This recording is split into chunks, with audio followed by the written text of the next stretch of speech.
Hi, I'm Kamala Lopez, president of Equal Means Equal, an organization dedicated to equality for all Americans and the adoption of the Equal Rights Amendment to the U.S. Constitution.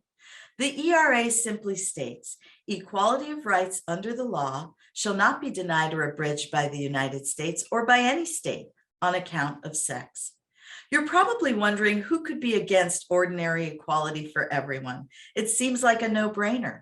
The ERA provides women with a legal bedrock from which to demand equal pay and equal justice, no matter what state you live in. It requires the equal protection of our laws and does not allow the government to treat people differently because of their sex or gender. And it protects our right to bodily autonomy. These are all rights we desperately need right now. Equality is a very basic human right that all of us expect from a democratic republic. But shockingly, unlike every other industrialized nation in the world, Americans have yet to be granted these rights. Why? Much of it is public ignorance. Unfortunately, 96% of Americans believe that men and women are already equal under the law when they're not. And this has allowed the fight for equality to continue in the dark until today. The ERA, written by Alice Paul, was first introduced in Congress 100 years ago, soon after women got the vote, and it was seen as the necessary next step to including women as full citizens in our society.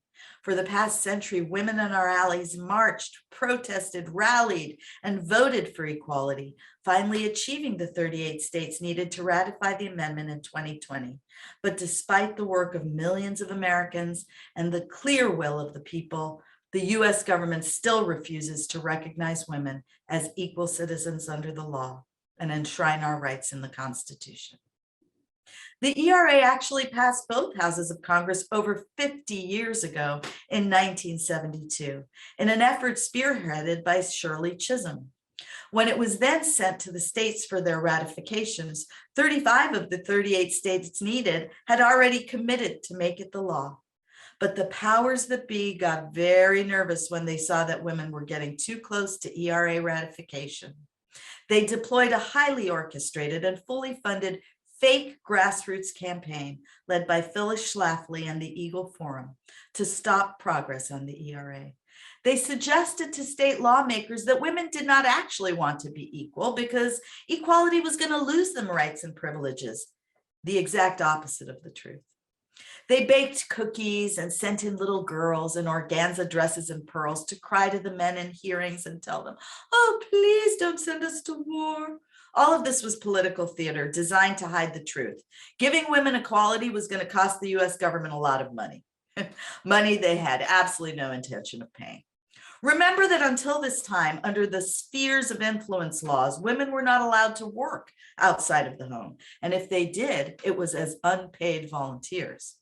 It was also going to make a lot of very powerful men nervous about their unquestioned treatment of women when it came to violence and sexual assault, something they had never had to be accountable for, and for which to this day they do not suffer the appropriate consequences.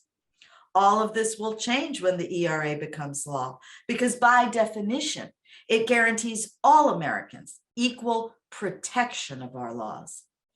But never missing an opportunity to hold on to power and economically exploit the already disenfranchised and underprivileged, not only did the anti-equality forces in the US government manage to halt the ERA's momentum in the 1970s, but Congress also illegally inserted an arbitrary 10-year deadline in the preamble to the constitutional amendment, effectively convincing women to stop working for the ERA when the phony deadline expired in 1982.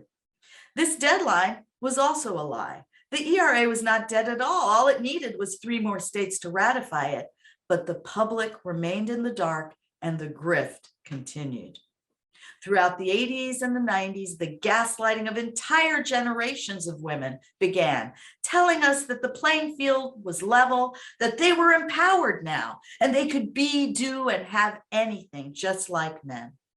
The whole rise of corporate pink ribbon feminism was designed to distract and deflect from the reality of women's continued exploitation and subjugation by the state. But the truth was that underneath the girl power feminist empowerment narrative, there was nothing but glitter, quicksand, and empty promises.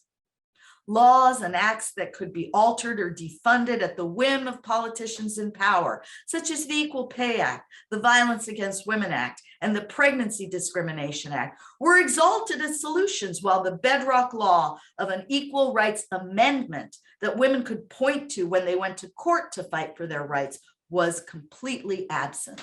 It was as if the entire feminist movement blindly built their legal house without pouring a foundation. Naturally, the building is not stable. And as we've seen over the past 5 years, nothing is holding together. When the 27th Amendment passed in 1992, after 203 years, which was giving Congress the right to give themselves pay raises, the ERA activists took notice. How could Congress impose a 10-year deadline on a matter involving over half the population, while something that only affected a few hundred people got over 2 centuries to get it done? I mean, the 27th Amendment was written in 1789 by James Madison, for God's sakes.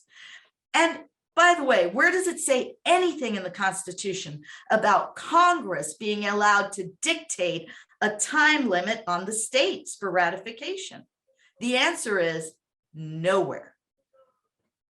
As we moved into the new century, a majority of women had a false sense of security.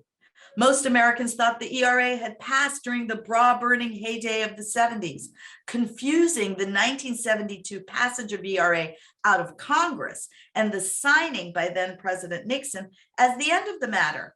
They thought women and girls now had full status as equal citizens. In fact, if you told us back in the early 2000s that we would have less rights than our moms did, we would have laughed at you. But the truth was that women's rights were being quietly rolled back on multiple fronts. In 2016, when Donald Trump took over the Oval Office, Equal Means Equal had already been spreading the message of the power of the ERA and how close we were to our goal. Using our documentary film as an educational tool, we set out to ratify the final 3 states we needed to complete ratification. It was a time of great unrest among women who saw the writing on the wall. It was clear that this new administration had no problem coming out of the shadows to roll back or outright revoke women's rights. A renewed sense of urgency gripped not just us and our allies, but the entire country. Me Too, Time's Up, Women's March, everything exploded onto the scene. In the summer of 2016, Equal Means Equal organized hundreds of free screenings in the 22 unratified states and partnered with dozens of local and national organizations on the ground to educate, activate, and mobilize women to once again fight for the ERA.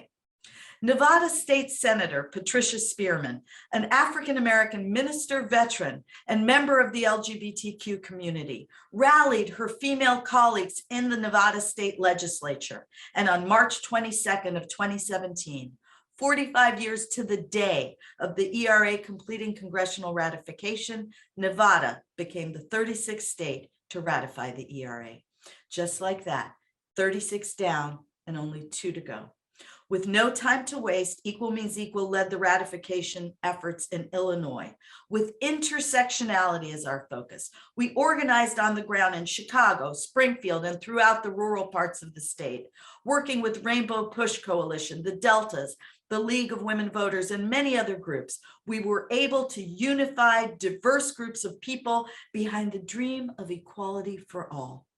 Rallies, marches, town halls, educational tours, testifying in the Illinois State Congress.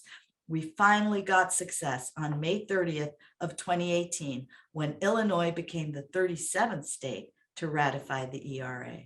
And then we only had 1 more state to go, 1 more state. Then men, women, and everyone in between would have equal rights in the Constitution. We had been on the ground in multiple states where we thought we might have a shot, Arizona, Florida, Utah, but we decided that our best chance of winning was, of all places, in Virginia, the seat of the Confederacy. Doing anything to make progress in the South is a heavy lift. whether it be sidewalks, schools, voting, and especially anything to do with equality in any form. The white men controlling the Virginia state legislature had been there for decades, and they had no plans to give up power or share any of it with women or people of color. Those of you here who have spent your entire lives fighting south of the Mason-Dixon and east of the Mississippi can attest to these struggles and the hurdles of getting something like the ERA ratified in Virginia. It was a grueling brawl filled with open racism, sexism, and threats of violence. We staged die-ins and press conferences, organized silent sentinel protests outside the Virginia Capitol, and haunted the delegate's office, giving out hundreds of copies of our documentary and getting signatures on our equality pledges. All in all, Equal Means Equal spent 4 years fighting in Virginia, ultimately moving our team to live there and to do the work on the ground necessary to flip the Virginia State House in 2019. And it paid off. We were able to help elect the first Black man to the Virginia State House in the 76th district, Clint Jenkins, getting one of the worst offenders out of office and making Virginian state history by electing the first female Speaker of the House. And with this victory, on January 27th of 2020, the Equal Rights Amendment made it over the finish line.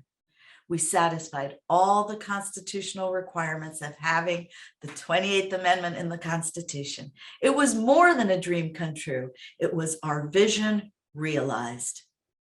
But instead of a ticker tape parade, then President Donald Trump ordered his Attorney General Bill Barr to draft an illegal OLC memo directing the U.S. Archivist not to publish the ERA.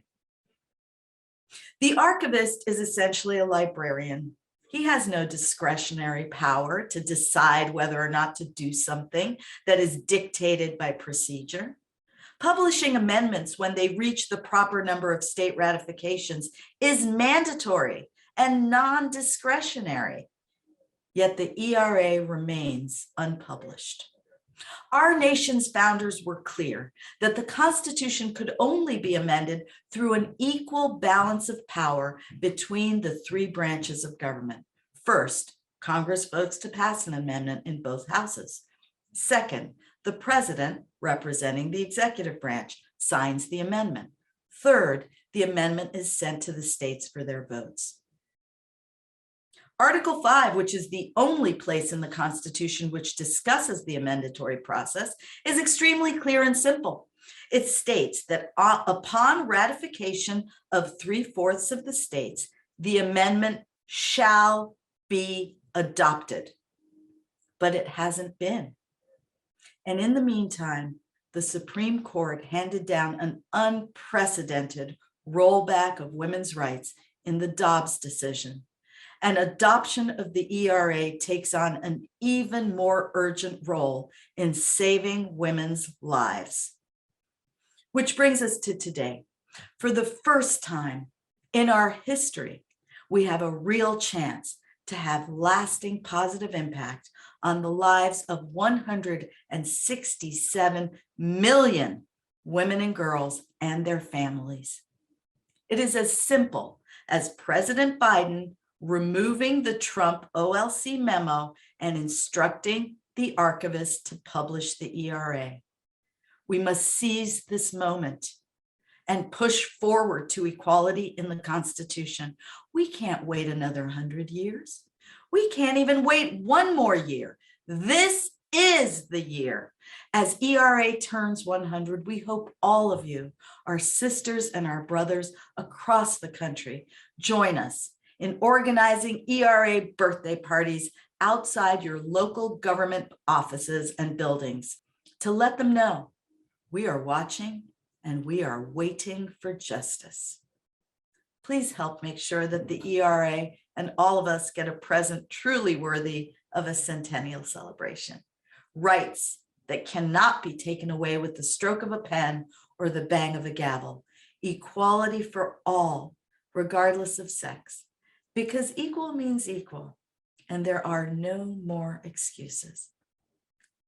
Please join us at equalmeansequal.org and follow us on social media. And thank you so much for your time.